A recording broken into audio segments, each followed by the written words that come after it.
Bom, vamos lá, gente. Falar sobre o contexto histórico do surgimento da sociologia.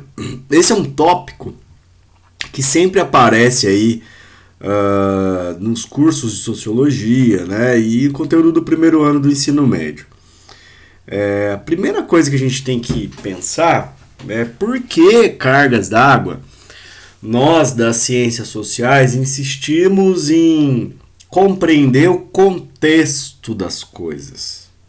Por que isso é importante? Vocês devem lembrar lá da imaginação sociológica que os estudos sociais, os estudos científicos da sociedade, eles sempre precisam contextualizar as coisas. Eu só entendo um fenômeno social na medida em que eu compreender, cara, o palco onde esses fenômenos acontecem.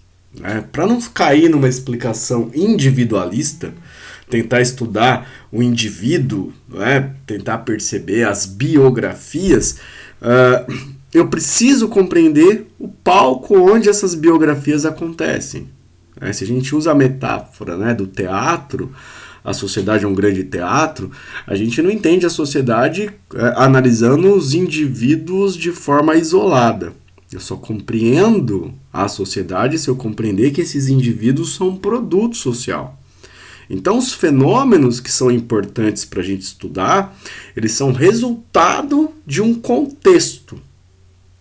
Por isso, o contexto histórico da sociologia. Se eu quero entender o que é sociologia, além de eu entender, obviamente, né, os grandes sociólogos, os clássicos da sociologia, é importante eu entender que essa ciência ela não surge do nada.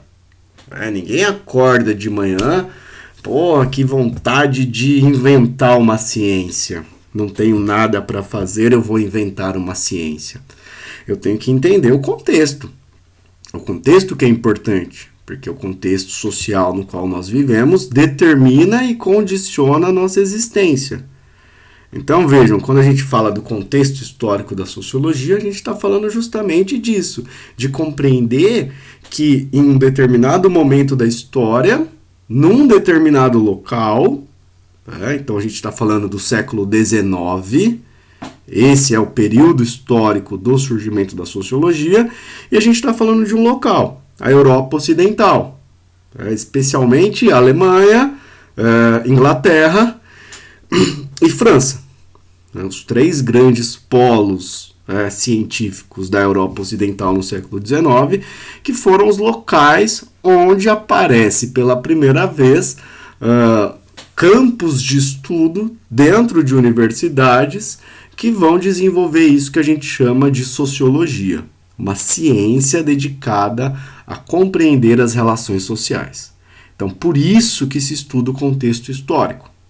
Tranquilo? Então, essa é uma justificativa importante para a gente compreender aqui o que é a sociologia e como que ela se desenvolve. Tá? É compreender o contexto. Beleza?